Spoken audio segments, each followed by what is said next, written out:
Hey Charles, my name is Jordan, which is kind of annoying this question, but now that LeBron is the all-time leading scorer in NBA history with over 39,000 point careers, also ranking top 5 in assists and still climbing rankings in rebounds, blocks, and steals, all while consistently playing 20-plus seasons at an elite level for an old man, winning 4 championships, 4 MVPs, and making 19 All-NBA teams. Who is better, Jordan or LeBron?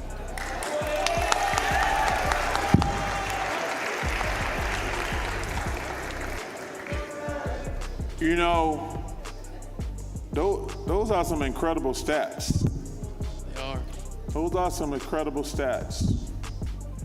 I'm never gonna say anything bad about LeBron, I told you. I think he's the 3rd best player I've ever seen play after Michael and Kobe.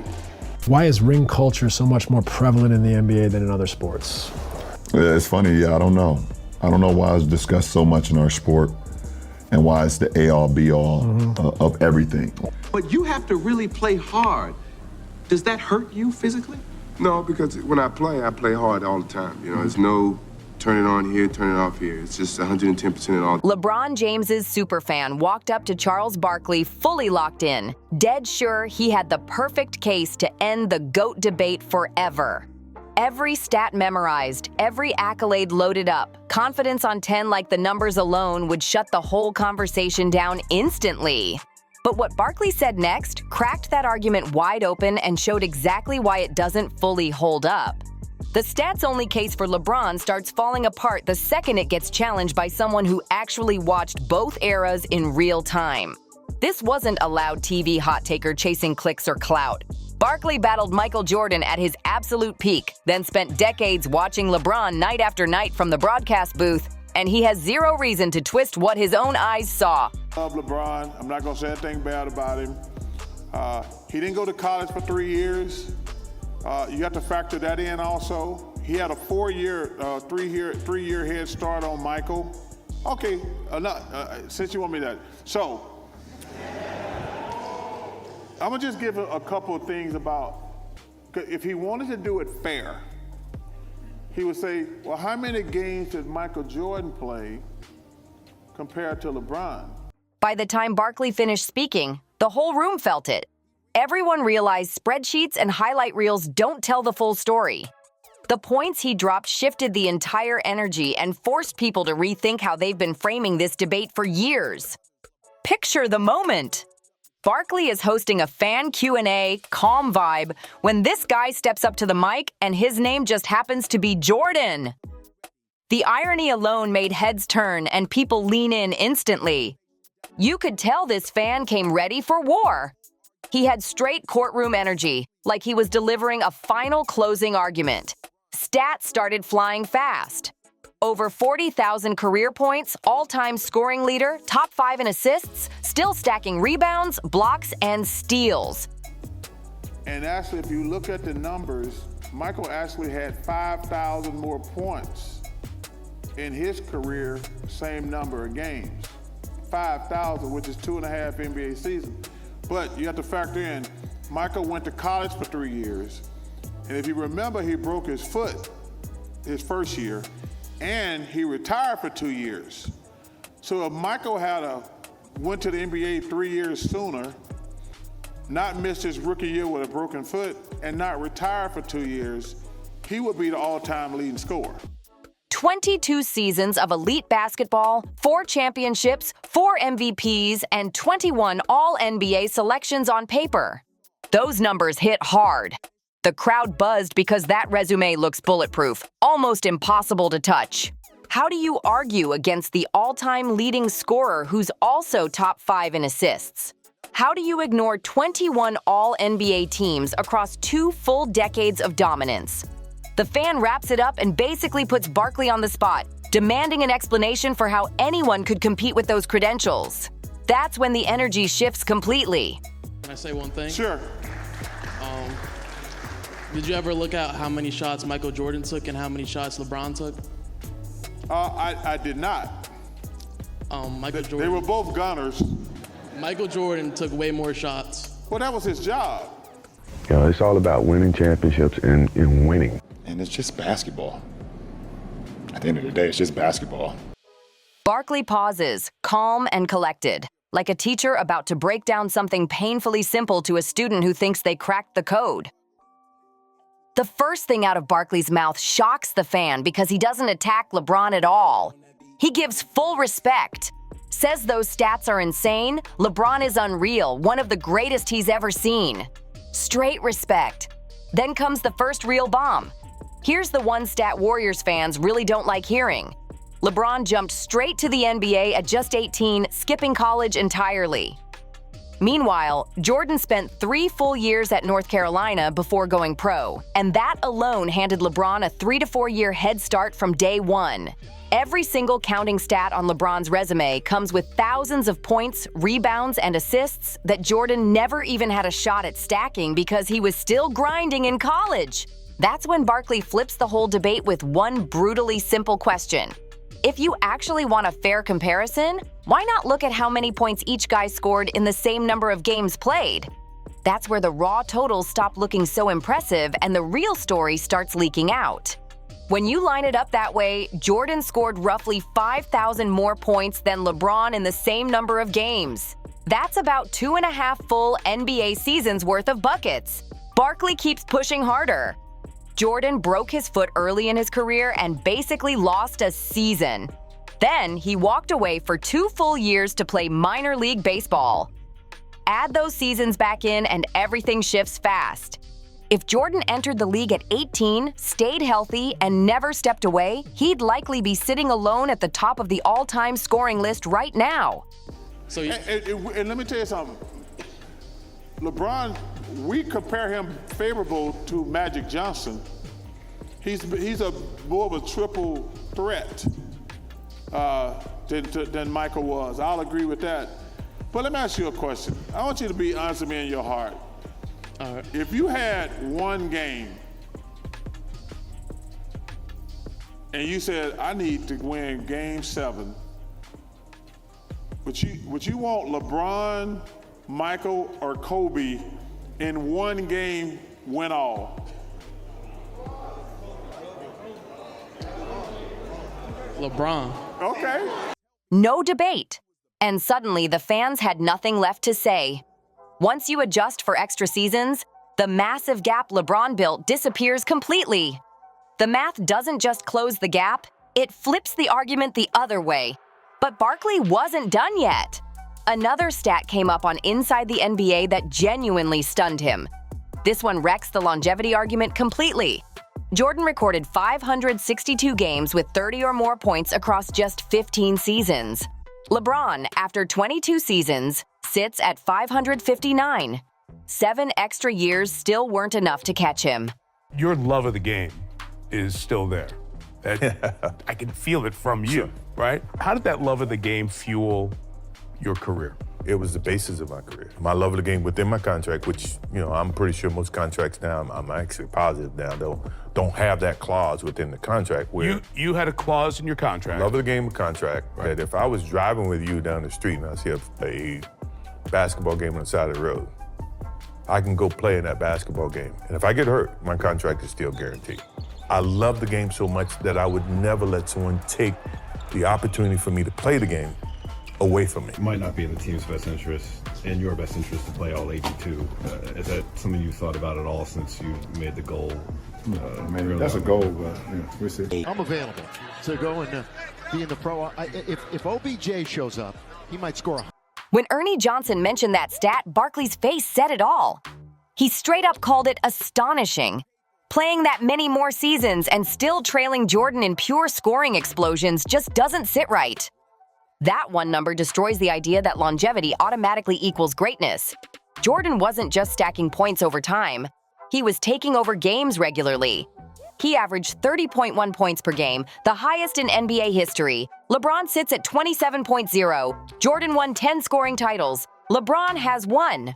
Put those numbers side by side, and the all-time scoring record suddenly hits different. LeBron didn't reach the top by outscoring Michael Jordan. He reached it by outlasting him. And those are 2 very different achievements. This is where Charles Barkley pushes past stats and into the part of the debate that really rattles LeBron James supporters. Michael Jordan built his entire championship story with one franchise. The Chicago Bulls drafted him, and the Detroit Pistons beat him up year after year in the playoffs. Instead of chasing an easier lane, Jordan stayed right where he was, took those hits, learned their tricks, and eventually broke them down. What he built in Chicago turned a struggling team into the defining dynasty of the 1990s. What's happened to the rivalries in today's game? Like, I mean, we they don't hate each other. That's they don't what like. See, I hated Larry and every Celtic. I really don't like you, but you my little brother. Now I love you because you out of that green and white. That's what it was, right? You the Celtics, Lakers hate each other, disliked each other. So it made for great TV and people tuning in. And now with, I don't know if it's AAU, I don't know what it is. Now everybody's shaking each other's hand. Everybody like each other, won't go at each other like really hard. Even that's what happened to the All-Star game, see? Yeah. See, the All-Star carried into the All-Star game. Right there. See, we hated the East. Right. I'm coming to bust you. Right. Michael, Isaiah, Dr. J. You can't have one over me. See, I'm coming to get that. Now, see, Magic, this is what I let said. them score 200 to 200. What is that? 6 titles in 8 years. No shortcuts. Same core, same city. 0 moments of jumping ship when things got rough. That's the part people forget. LeBron James took a very different road. 7 seasons in Cleveland without getting over the hump led to The Decision and a move to the Miami Heat to team up with Dwyane Wade and Chris Bosh. That single move changed superstar culture forever. It basically launched the modern super team era where stars link up instead of grinding it out where they started. When Miami declined, LeBron bounced back to Cleveland and immediately pushed for a Kevin Love trade. That situation got shaky too. Then came another exit, this time to the Los Angeles Lakers, linking up with Anthony Davis. 4 franchises, 3 different title paths. Pieces added or moved every time. This is why Charles Barkley has been consistent for years. Jordan first, Kobe Bryant second, LeBron third. He calls it team stacking. Julius Erving echoed the same thing, even leaving LeBron out of his top 2 all-time list. Roster assembling was the reason. And here's the key difference. Jordan didn't recruit Scottie Pippen. The Bulls drafted him. Jordan never left Chicago. When the Pistons kept knocking him down, he stayed, absorbed the pain, and conquered them. Building through the draft is not the same as handpicking co-stars through free agency and forced trades. John Starks, who battled Jordan all through the 90s, summed it up perfectly. Jordan wanted to beat the best, not recruit them. He didn't chase help because he believed he was the help. That mindset, lining up against whoever's in front of you without stacking the deck, is what separates true greatness from strategic success. And after all the back and forth, someone hits the room with the ultimate question. Forget the spreadsheets for a second. Game 7. Everything on the line. Who are you taking? LeBron, Michael, or Kobe? The fan sticks with LeBron. No hesitation. And here's the wild part. That answer actually helps Barkley's argument more than LeBron's. Jordan never played a Game 7 in the finals, not once. 6 finals trips, 6 championships, 0 winner-take-all games because he closed teams out early every single time. 6 finals MVPs, a perfect record on the biggest stage. Jordan didn't just win rings, he owned the finals. He averaged 33.6 points per game across 35 finals games. And in the 1993 finals against Phoenix, he dropped 41 points per game for the entire series. That number is real. LeBron's finals resume tells a very different story. 10 appearances is impressive, no doubt. But 6 ended in losses. 3 of those losses came against the same Golden State Warriors. A 4-6 finals record means more losses than wins. And that's the part people always try to explain away. The usual defense is always the same. People say losing in the finals is better than not making it at all. And sure, there's logic there. But here's the problem. Michael Jordan made the finals 6 times and won every single one. Nobody ever got to call him a finals loser because when everything was on the line, he flat out refused to lose. That's where this debate shifts hard, from accomplishments to competitive identity. There's a detail most fans don't even know, and it says everything about the difference between Jordan's era and today's game. Jordan's Bulls contract included something wild called the love of the game clause. By today's standards, it sounds insane. If Jordan saw a pickup game at a park, he could literally pull over and hoop. No permission needed. No phone calls. No restrictions. If he got hurt, his contract was still fully guaranteed. Let that sink in. A man making massive money with everything to lose demanded the right to play basketball anytime he wanted. That's not business logic. That's obsession.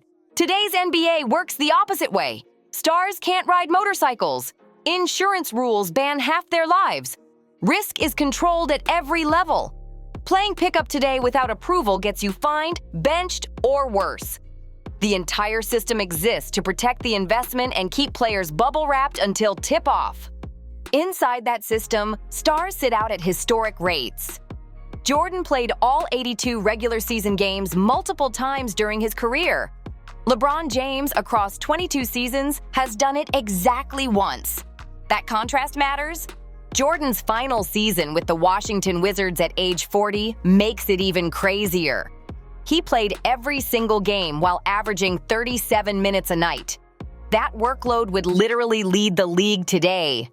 No player in 2020, 2022, or 2023 averaged more than that. A 40-year-old Jordan showed more nightly availability than modern stars in their physical prime. That's an intangible no stat sheet can measure.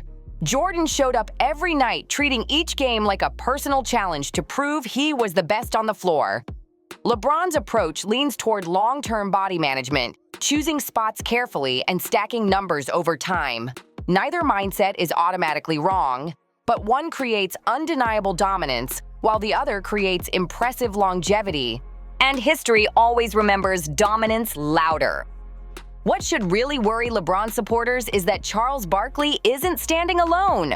Legends across generations keep landing on the same side. Julius Erving put Jordan on his all-time first team and left LeBron out of the top two entirely, citing team stacking.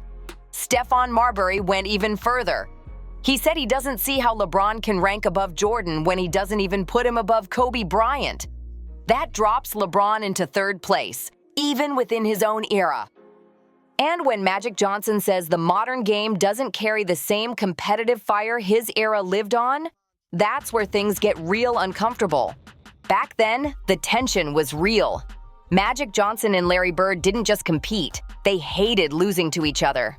That fire pushed both to legendary heights. Today's stars vacation together, jump on podcasts, and turn rivalries into friendships. That old-school animosity that made basketball must-watch TV has faded into a buddy-buddy culture, and the intensity just isn't the same anymore. Now here's the part nobody can dodge. In 2024, The Athletic polled active NBA players on the GOAT debate. MichaelJordan pulled 45.9%.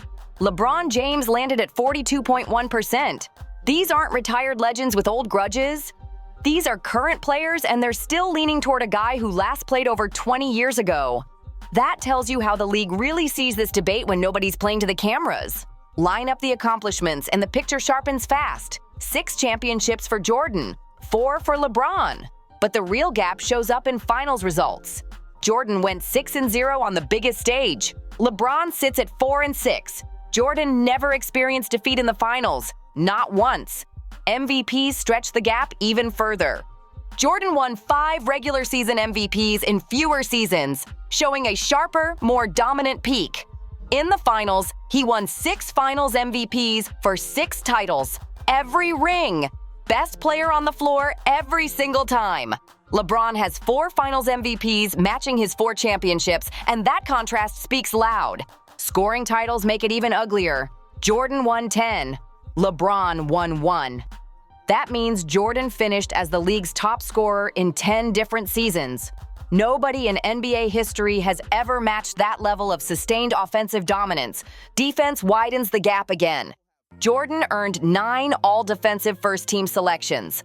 LeBron has 5. People forget Jordan wasn't just an offensive killer. He was one of the greatest perimeter defenders ever. He's still the only player in history to win MVP and Defensive Player of the Year in the same season. Put it all together and it gets wild. In just 13 full seasons, Jordan delivered 6 championships, 6 finals MVPs, 5 regular season MVPs, 10 scoring titles, 9 all-defensive selections, and a perfect finals record. That resume is untouchable. LeBron and Kevin Durant combined have nearly 40 seasons of basketball, 2 generational superstars, decades of elite production. And together, they still have fewer championships, fewer MVPs, fewer scoring titles, and fewer defensive honors than Jordan earned by himself. That's not opinion. That's basic math. The LeBron superfan walked in confident raw totals would end the debate forever. Points, assists, years played, all stacked up to sound unbeatable. What Barkley showed, and what legends from that era keep repeating, is simple. Greatness isn't measured by games played or stats piled up over time. Championships matter more than finals losses. Dominance matters more than longevity. Jordan didn't need 22 seasons. 13 years of destruction was enough. He showed up, conquered everything in sight, and walked away with a perfect finals record modern basketball hasn't come close to touching. LeBron James undeniably stands among the greatest players ever. Historic longevity, elite versatility, massive impact on the game. But when you stack him next to Michael Jordan using what actually defines greatness, championships, finals record, peak dominance, and competitive mentality, a real gap shows up. Every legend who saw both eras keeps saying the same thing. Jordan moved different. Jordan played colder. Jordan refused to lose when it mattered most. That's why these debates still exist decades later. Drop your thoughts in the comments. Does LeBron's longevity outweigh Jordan's peak dominance, or does that perfect finals record end it for you? Smash the like button, share this breakdown, hit subscribe for more real basketball truth. Stay locked in. We'll see you on the next one.